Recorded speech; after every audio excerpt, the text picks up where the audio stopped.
All right, it's time to talk with our featured guest, Dr. Jason Auerbach. Jason, how's it going? It's going great, man. How are you? I'm doing pretty good. If you can you kick things off by telling us a bit about your practice? Who are you serving, and what are some of the unique things you're doing for your patients right now? So I'll give you a little bit of a history. I started my practice back in 2007. Perspective, I'm 50 years old. I finished training oral maxillofacial surgery, full scope, in 2003. Worked as an associate in a couple of different practices, and then was working as an itinerant oral surgeon in 9 different offices as I was starting my practice. I started in River Edge, New Jersey, which is in Bergen County, New Jersey, northern New Jersey, maybe 10 minutes from New York City, and then grew that practice over the course of about 15 years to about 10 locations before we took on outside investment and formed a platform called Max Surgical Specialty Management. We now have 22 offices in 4 states. We provide the full scope of contemporary oral maxillofacial surgery, obviously all dental alveolar surgery. All the subspecialists are represented within our organization. So microvascular surgery, head and neck cancer, cosmetic facial surgery, TMJ surgery, cleft and craniofacial. And of course, like I said, the standard run-of-the-mill oral maxillofacial surgery, dental implants, bone grafting, wisdom teeth, pathology, that kind of stuff. Most of our offices, in fact, all of our offices are either fee-for-service or insurance, kind of pretty normal payer mix. We don't really participate with any kind of government payers.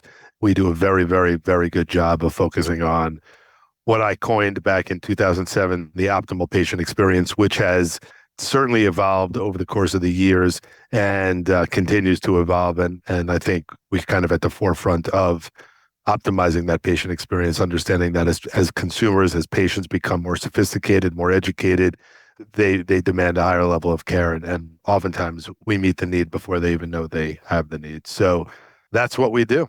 Nice, man. Okay, so let's rewind a little bit. You worked as an associate in a couple different practices. So was it always your intention to own your own practice, own your own thing, do your own thing? Or were you ever in an associateship where you're like, this is nice, this is easy, I'm going to keep doing this? I have like multiple parts to that. I'll answer that in a couple of different ways. I've always been very entrepreneurial. Even in middle school, high school, I did some things that were very entrepreneurial in nature. I always see myself a little bit of as a hustler, trying to like figure out a way to do well for myself.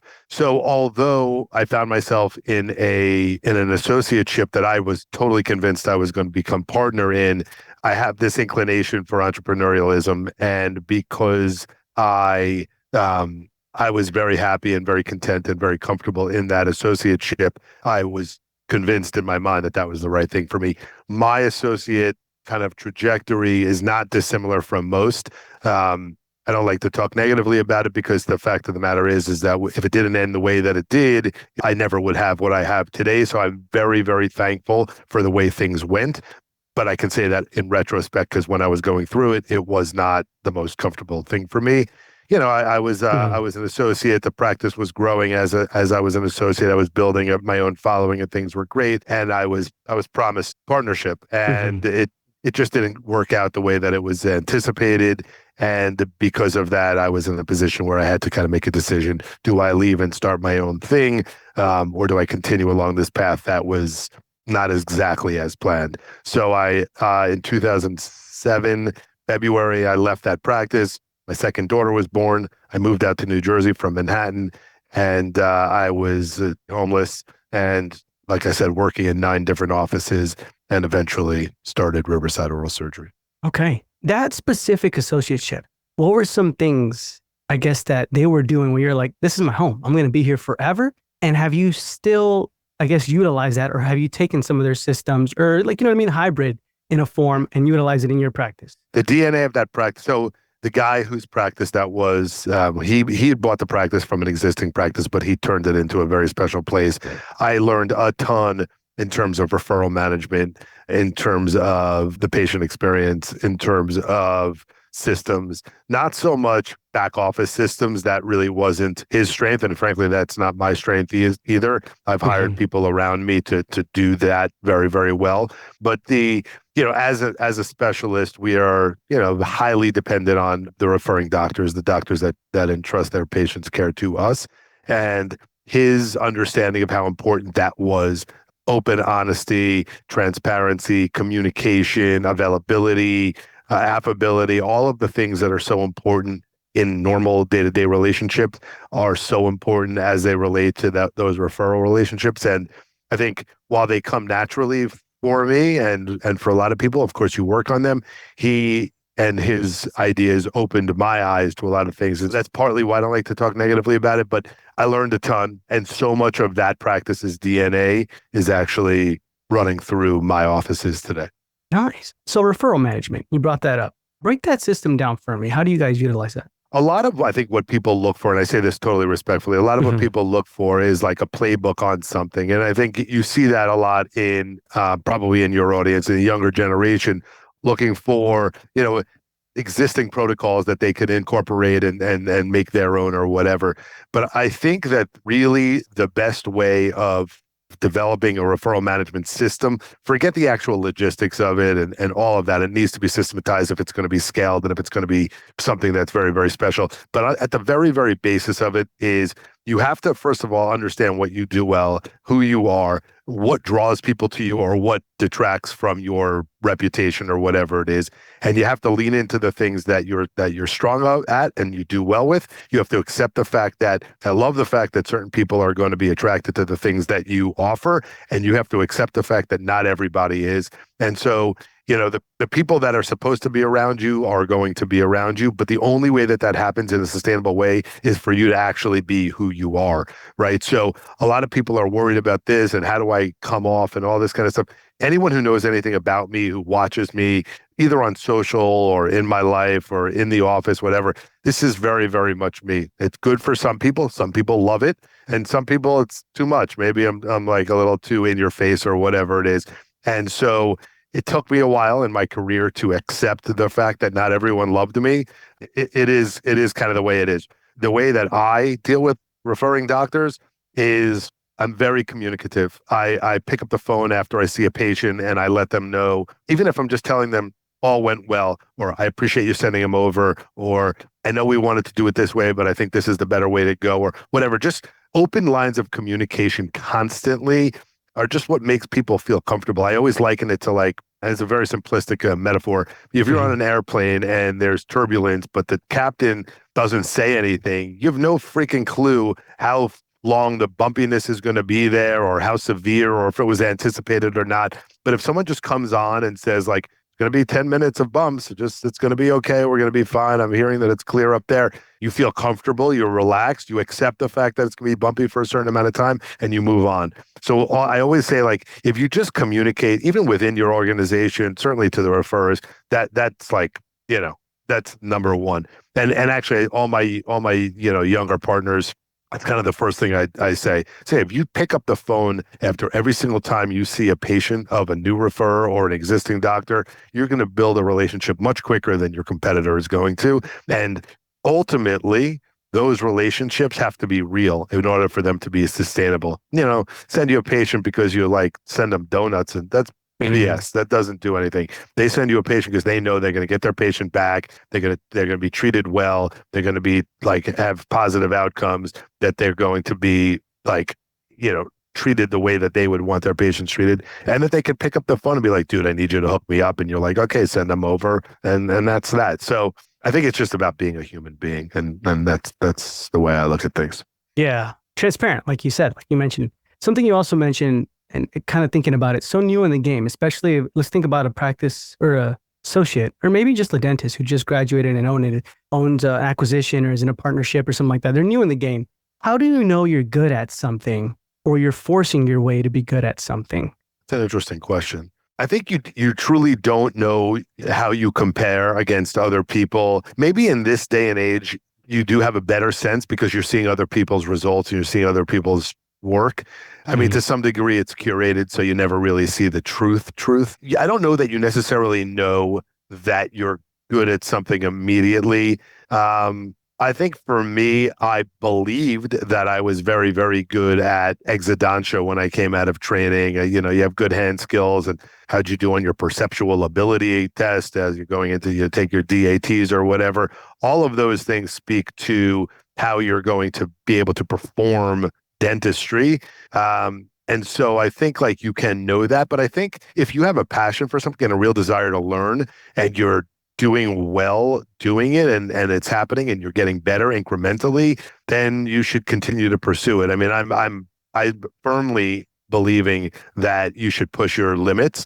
I do believe that you should always be able to handle any complication that comes your way. So pushing your limits to the point where it's safe for the patient, it's better for the patient, because that's the number one thing. I mean, we talk about like, you take this oath and a lot of people kind of brush it off in dentistry. That's like a medicine thing, whatever it is, but it's not. I mean, you really shouldn't do no harm, right? So if you're not the best person for that job, you should make yourself be the best person for that job. That comes with real hands-on training and reps, right? Just doing it and doing it and doing it. So I think the major difference between oral maxillofacial surgery and being a true oral maxillofacial surgeon and someone who just does a lot of oral surgery is we get the reps under supervision with real instruction very early on, and we do a ton of it. So we're able to handle anything that comes our way. More and more younger dentists are wanting to do surgery now. The problem is that many of them are kind of learning on the job, and it can affect not just your patient, but you and your reputation as a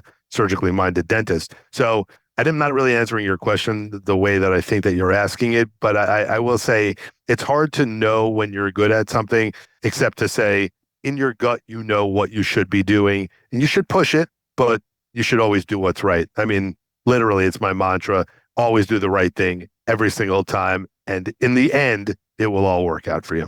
Yeah. No, man, you answered it 100% perfectly. Because sometimes I feel like also, you hire a coach or a consultant or even like a rep, right, in the startup process or anything like that. And they're kind of, and also social media and all these places, they kind of influence you on wanting to be good at something. They're telling you like the demographic is for this and that and blah, blah, blah. And you should be focused on these type of procedures. When in reality, you're probably thinking like, man, I really love doing this, but I guess we'll go for this now. And now you're 10 years deep into that. And you kind of realize now that you're listening to this episode, like, oh my gosh, I hate this. So does that happen? Yeah, of course it happens. I mean, we see that. We see a lot of things. I mean, people follow the shiny ball too. It's like, I'm a guy, in 1989, I mean, precedes me as well, but it's like in 1989, I want to do, as an oral maxillofacial surgeon, I want to do TMJ reconstruction. And then suddenly I want to do, aggressive free flaps and things like that. And you want to do facial cosmetics. In dentistry, it's like, I'm a facial pain guy. I'm a TMJ guy. Now I do all-ons. Now I do that. I think you can't be everything to everyone. You're going to find like you do something extremely well or a group of things extremely well. And again, I don't want to come off like I'm saying like stay in your lane. That's not what I'm saying, but I'm saying like as you get on in your career, you find what you excel at.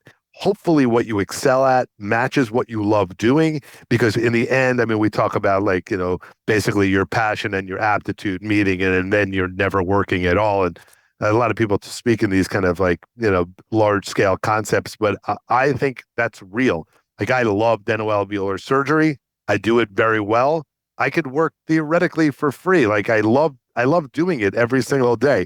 I also love the business of oral maxillofacial surgery, of specialty dentistry. And so I'm very, very fortunate to have found what I do day to day, because I don't have to kind of go outside of that, because I get so much of what I love just by what I'm doing every single day. Yeah. So that's amazing, man. Now, something you mentioned, you said you're very focused on how the patient receives your care. And what sets you guys apart is hospitality, right? Yes. So can you describe what hospitality means in the context of your dental practice, and what specific elements you incorporate to ensure that patients feel like a high level of care from their first interaction to their final follow-up? Yeah. So, I talk about attention to detail, and a lot of people use a lot of these words now, but I've been talking about attention to details, for 20 years. And I've always said like attention to detail in everything you do implies attention to detail in anything you do. Mm-hmm. That means if the patient walks into the office and everything is clean and spotless and there's, smiles and people are greeting you appropriately and they're not bothered or annoyed or fixated on something else, those little things go a long way. You know, when I started my practice 2007, it was still very much the old model. It was like typically a little old lady standing behind a glass sliding window, kind of annoyed you were in her office. There was old paneling. There were signs beside that window that read like, you know, we don't take American Express, or, you know, all these kind of limitations. And it was very just negative. But fortunately, I existed right outside Manhattan, and I was fortunate enough to be able to experience really high level hospitality, you know, boutique hotels, spas, crazy restaurants. Because I was able to experience that as a consumer, I realized that that was lacking in the healthcare space. And so for me, it was very important to put all of those details into what we do when we first pick up the phone, and we, you know, we offer just the fact, this sounds corny, but like if you're smiling on the phone, the patient hears that. A lot of it is intangible. I never skimped on anything in terms of materials in the office. I never skimped on anything, even in like down to the toilet paper. You know, I talk about that. I probably talked about that with Brendan, as you mentioned before we started the talk. The fact is like if you're focusing on all of those fine details, patients, they're not necessarily aware, but they make the jump. They make the assumption, oh, I'm in the right place. But you actually have to also temper that, because you don't want to be too ostentatiously like grandiose in what you're doing, because a lot of patients don't want to feel like they're paying for the trim in your office or whatever. So it's a fine balance. It's subtle. It's clean. It's clear and interest in technology. It's clear interest in like fine details, but it's not ostentatious. At least for me, that's the brand that, you know, that what I perceive is best received. And I think if I do anything well, it's, I think, understanding what the patient, what the customer wants. Yeah. Have you ever gone or swung the pendulum too far on that side where you're like, oh, yep, people are starting to think they're paying for this now, or no? Yes, I have. Not in a physical sense, but there are patients, you know, we see patients from every walk of life. Thankfully, I have a busy practice. I see whatever. And across the board, there are patients who come in who are really appreciative and kind and whatever. And then there are patients who are like, they have that hater mentality. And so you hear it from them like, oh, I'm probably paying for this or whatever it is. This is another example of, as you mature in your career, you figure out like you can't make every single person happy. My goal is to make every single person happy. My goal in life really is to make every single person happy. Probably too much, makes me too much of like a yes person. But the fact of the matter is that there are patients who will pick out things just because that's their nature. So for the most part, no. For the most part, I've not that I do everything perfectly, but for the most part, in this context, I've kind of hit the nail on the head. Yeah. It's good, man. It's kind of like there's that saying that says service is black and white, but hospitality is color. So it feels like that's what you guys have hit the head on the nail. It's hospitality. You're sprinkling this in to bring it vibrancy, to bring it to life. Well, I think a lot of that is the culture of the organization too, right? So the culture of the office. We have a very, very good time. We work very hard, and it's not always smooth, but you know, we have a good time. The patients feel that. We work as a team. The patients feel that. I love when my patients tell me your girls or your team or your whatever are so amazing. And to me, that's everything. I mean, it's literally, I'm only involved in providing the care and giving them the confidence, you know, in the moment of my interaction with them. 90% of the time, they're interacting with my treatment coordinator or my patient care coordinator or someone on the RCM team, the billing, insurance, whatever it is, someone on the phone. And so it is really those people who are implored to actually provide this optimal patient experience. And frankly, the only way that they can provide the optimal patient experience is by being involved in an environment where they feel that they're cared for, where they're having like an incredible optimal employee experience, if you will. And part of what we do and what we want, not just in our day-to-day employee experience, which is, I believe, tremendous. We invest a lot in HR and people management and all of that. We invest in the growth of these human beings through the organization. Many people in leadership positions across this larger organization started out as either dental assistants or front desk or whatever it is, and they've really grown with us. But one thing is, again, I don't believe that you could provide a 5-star hospitality experience unless you've experienced a 5-star hospitality experience, because what would you know? Like if your best, I say this with so much love, if your best meal was, you know, maybe not the best place, and you've never really been treated the way that I'm hoping you will treat our patients. Like, you need to see that. So we introduce those concepts to our team by bringing them to places so that they could see the example of the hospitality that we're looking to provide for our patients. That's 100% what I do. Yeah, man, that's nice. Have you ever seen you invest in that and then it just doesn't spark in the team member? Like you don't see them Sure. like, hey man, you're not motivated? Did you not just see what just are you motivated from this? And everybody else is, but that one team member's not. As I said, I'm like, like people please say yes to everybody kind of guy, right? It's to some degree. So in a way, I don't want to hurt people's feelings. So in the early 10 years of my career, I didn't want to fire anybody. Like if you were here and you showed up and you were like nice and good enough, like I didn't fire you. Ultimately, what ended up happening was I missed some cues from there were people within the organization who, while they were smiley and nice to me, were problematic in a large group. And because they were problematic in a large group, they were bringing down the morale, if you will. And if you bring down the morale, you could lose the whole. It's palpable to the patient, right? If there's negative energy in the office and patients feel that. So yeah, of course, there are people throughout the years who are not willing to receive or not willing to grow. I do my best to give as many people the benefit of the doubt. Humans are humans. There's a bell curve of every single aspect of humanity. Maybe it's just not the right position or organization for them. They could be exceptional at something, but certainly not practice environment like this. Gotcha. Interesting. Okay.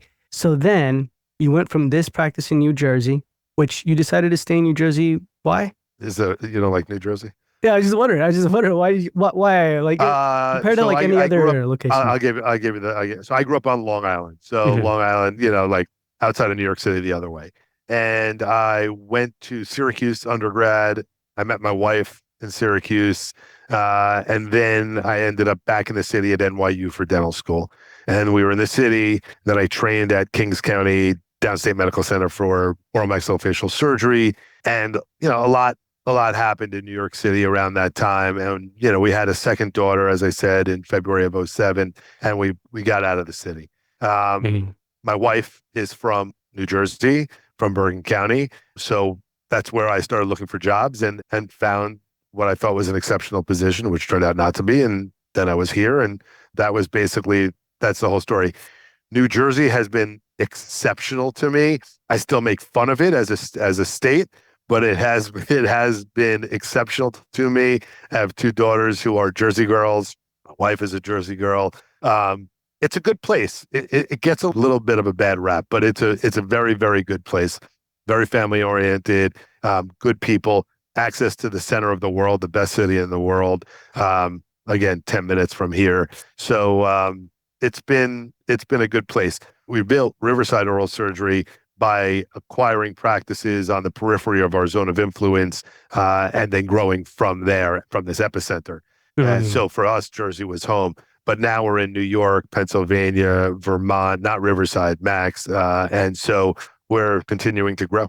Okay, nice. So you mainly stayed there because of like family roots, right? That's where your wife, everybody kind of comes from. The family roots. Yeah, kind of a thing. More or nice, less. Man. I like that. Where are you? Los Angeles. So yeah. I was in LA 3 weeks ago. I love that town. Yeah. Weather's over here now. But so then from this point on, I guess you decided to grow the organization to another practice. How do you know to do that? How do you know you ran out of space, or maybe you're not efficiently using your current space to the maximum? For me, I was in an office with, there were 3 ops. First office that we had was 3 ops, consult room, regular subsequent associated kind of things, the lab and all this kind of stuff. Not really a lab, but like in a little area, whatever. And then I saw the need. So again, I'm in a highly congested area. Not that LA is not that way, but so there's 1 million people or so that live in Bergen County. There are multiple towns and multiple oral surgeons in Bergen County. And there are these kind of geographic psychological borders. Like I don't go west of 17 or east of this or whatever.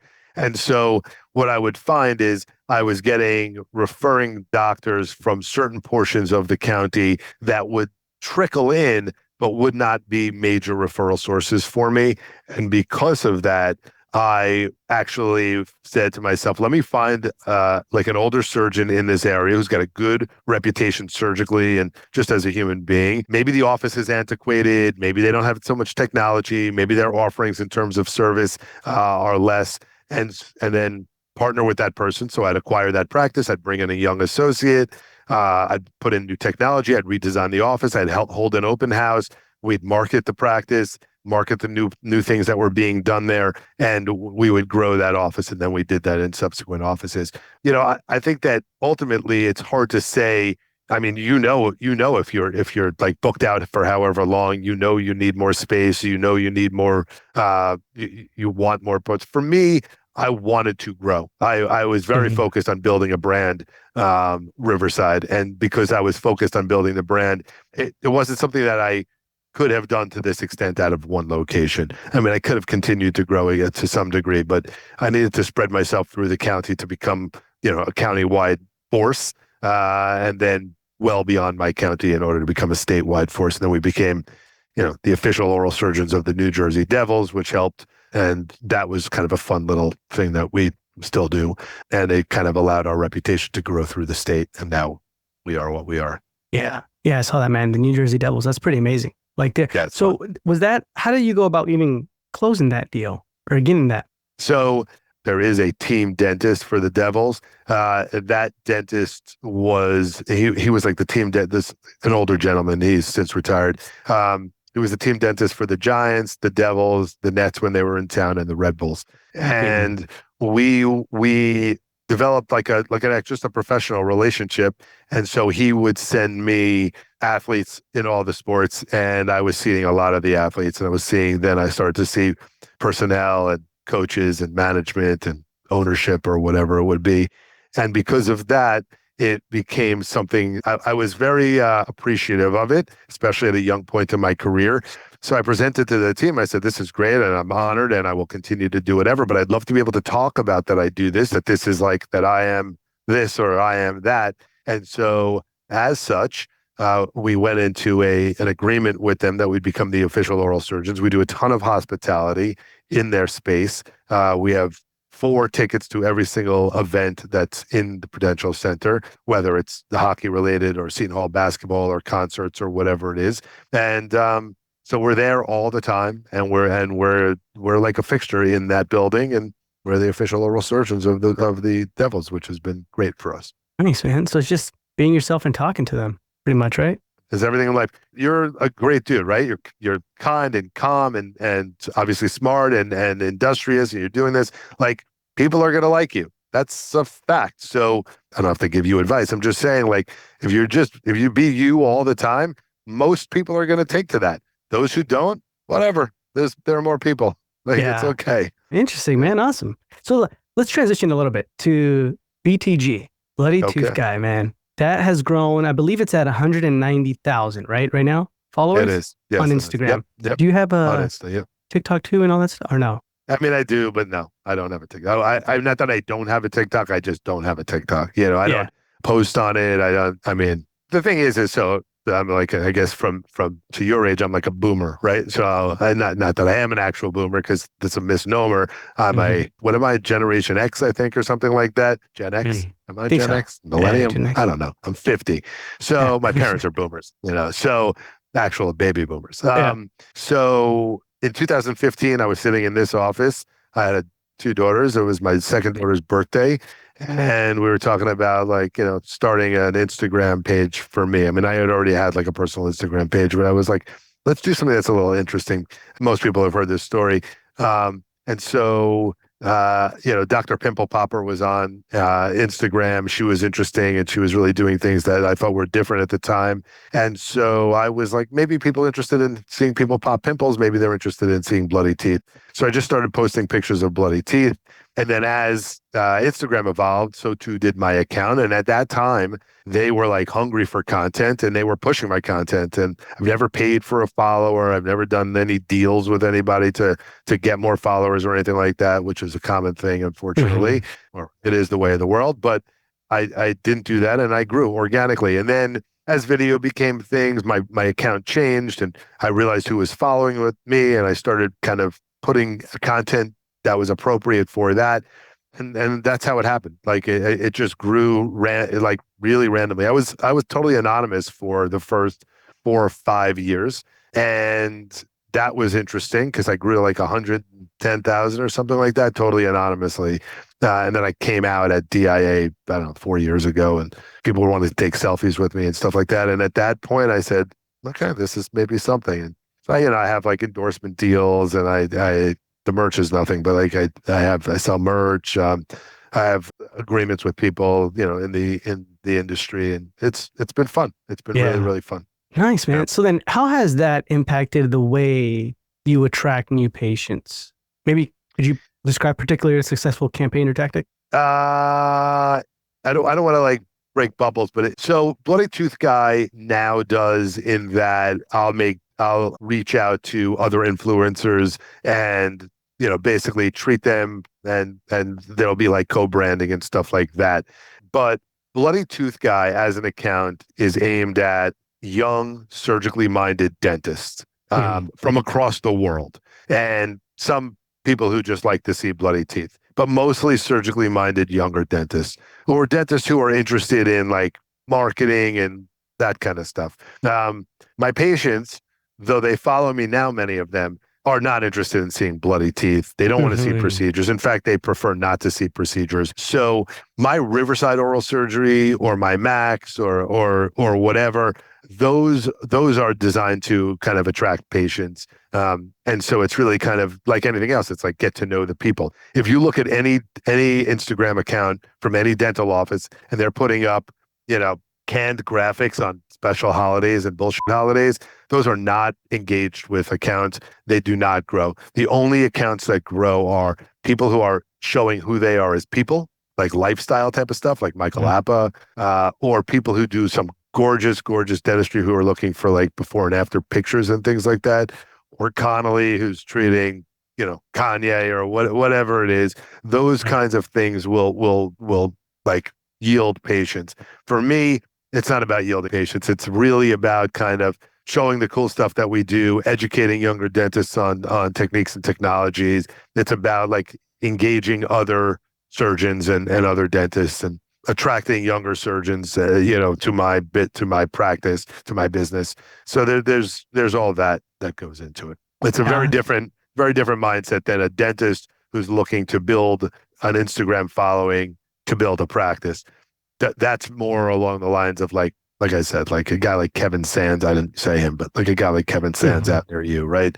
So you just got 1 million followers and he's wearing his paddock today and all that kind of stuff. So awesome, man. So then I guess when it comes to both, when it comes to the one that you have right now, obviously BTG, right? And then the one that's Riverside and Max SSM.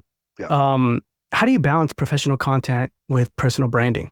I think I separate them. I really think I separate them. I think for me, my Bloody Tooth Guy is 100% Jason Auerbach. That's what it is. I mean, I push different things, like if there's something interesting on a Riverside or a Max or any of the other practices that I'm affiliated with, I'll push it and for love, basically.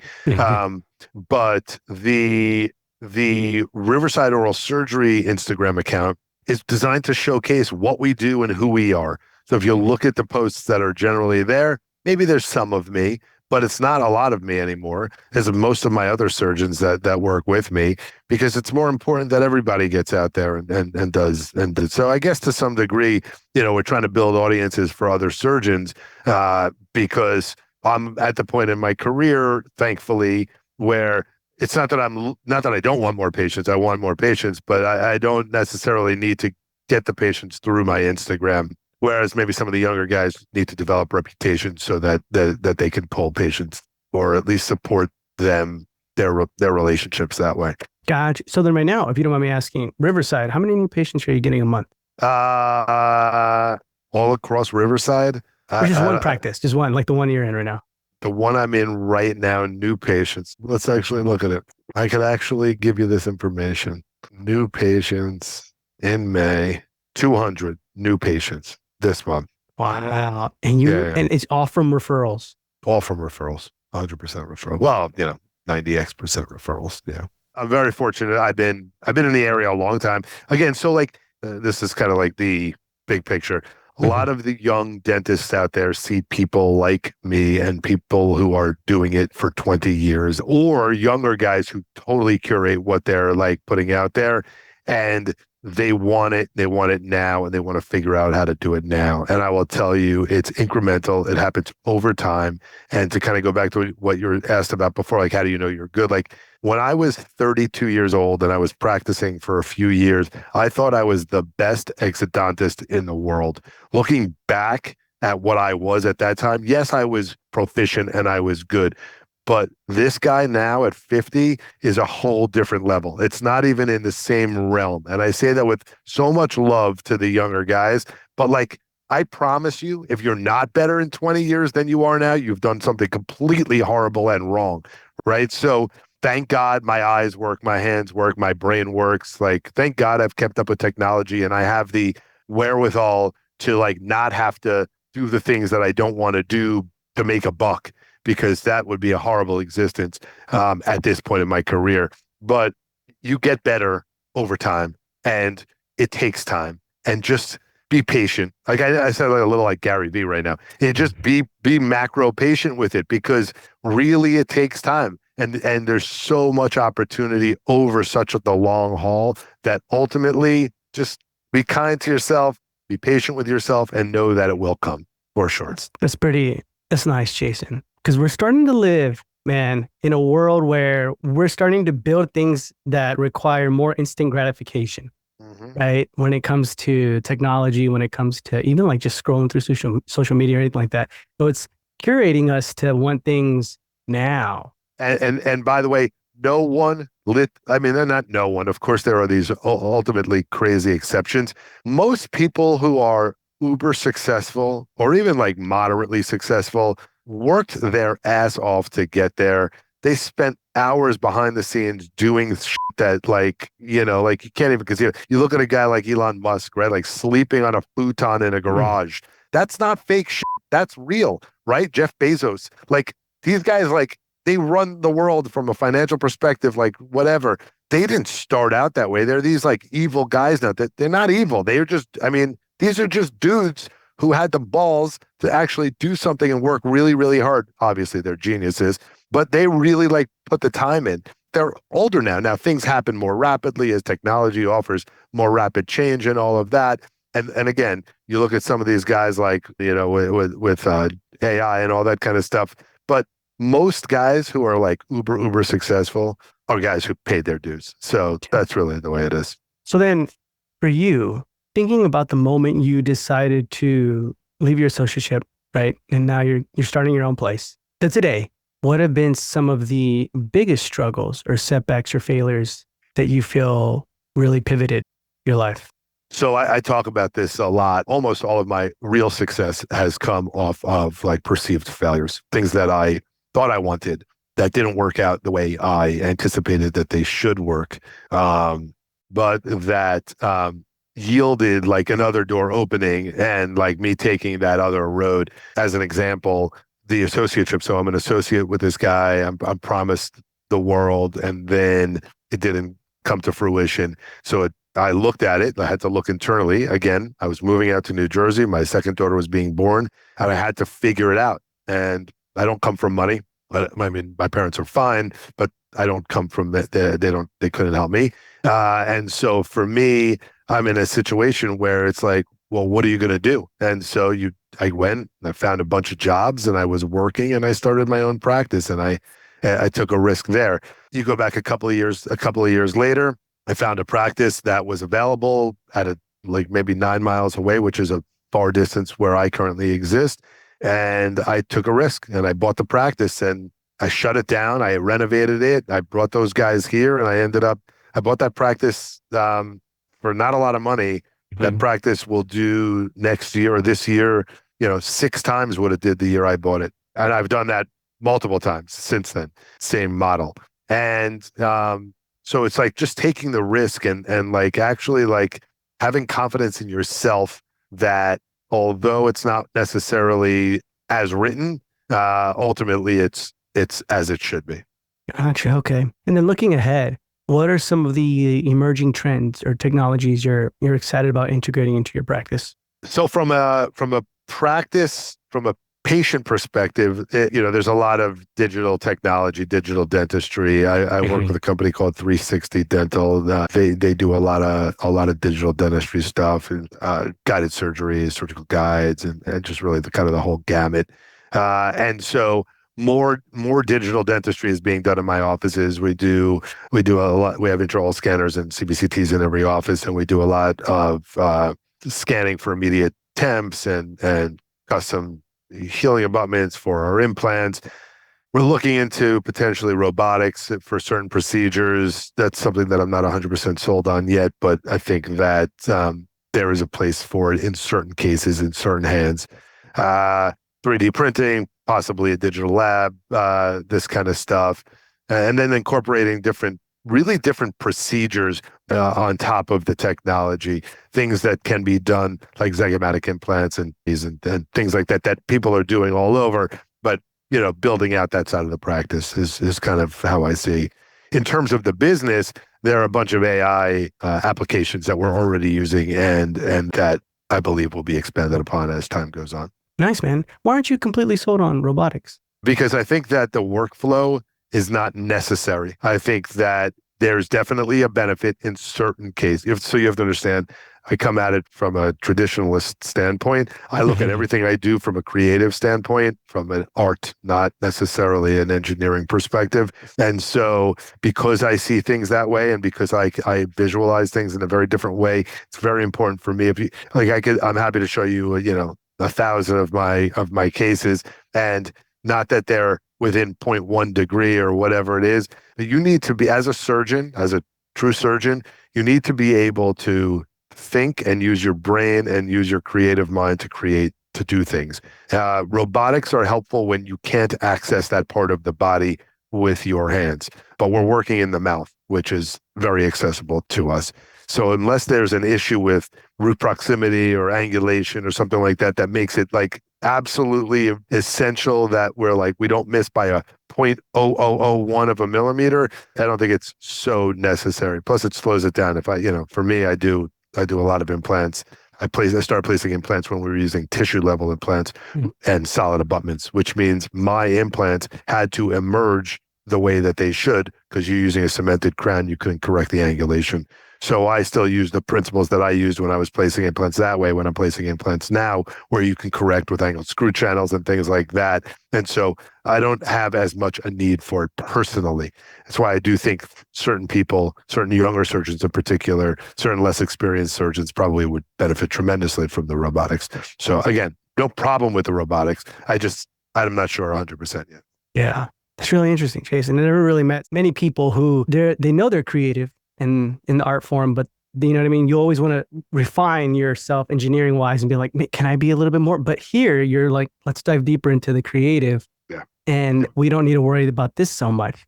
No. Don't get me wrong. We worry about it. I worry about it. But again, once you've done 10,000 implants, it's a different situation. I say that again, not to say I'm perfect, but I do pay attention to every single detail. When I hire a contractor, if I literally I need my house or whatever it is, I need crown molding or whatever, my discussion with that contractor is you have to understand, I see degrees. I do. My brain sees degrees and millimeters. And because I see degrees, so when I say I come at it from a creative perspective, I see it because I have this understanding of how things are from a mathematical perspective, but from a real creative perspective. So I'll say to the guy, I see millimeters and I see degrees. So I'm not going to negotiate price. I never do. I never negotiate price with an artisan or anything like that.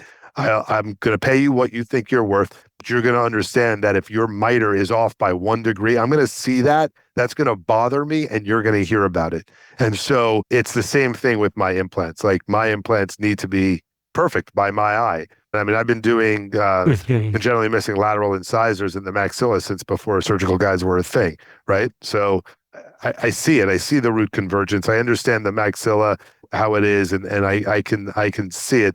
Again, I know that comes off almost like a little douchey, but that's how I really feel about it. So again, there are cases, and many cases I guide. I'm not above guided surgery, many cases, but at the same time, robotics is you wheel this thing in, you got it beep, and it's just a big I'm not against it. I'm just not totally sold on it. I think it's a little bit cumbersome. Gotcha. Okay, awesome, man. And then any final pieces of advice or words of advice that you like to give to our listeners? I mean, I'll take it back to what it is, always do the right thing, be yourself, be authentically you. Again, I know authentic is a word that's overused in our population, but if you are truly authentically you, the right things that are meant for you will come to you, and that is a sustainable existence. If you try to be what you are not, then you will absolutely not be able to be that for that long, and you become a fraud, and people will know that about you, and who would want that? So success comes over time, but it comes with being really true to who you are, and that's kind of the basis of what I believe. Nice, Jason. If anyone has any questions or concerns, where can they find you? You can either DM me on Instagram at Bloody Tooth Guy, or you can email me at jma@riversideoralsurgery.com. I'm available, and I'm happy to discuss anything at any time. Awesome. So that's going to be in the show notes below. And Jason, thank you so much for being with us. It was a pleasure, and we'll hear from you soon. Thank you so much, my friend.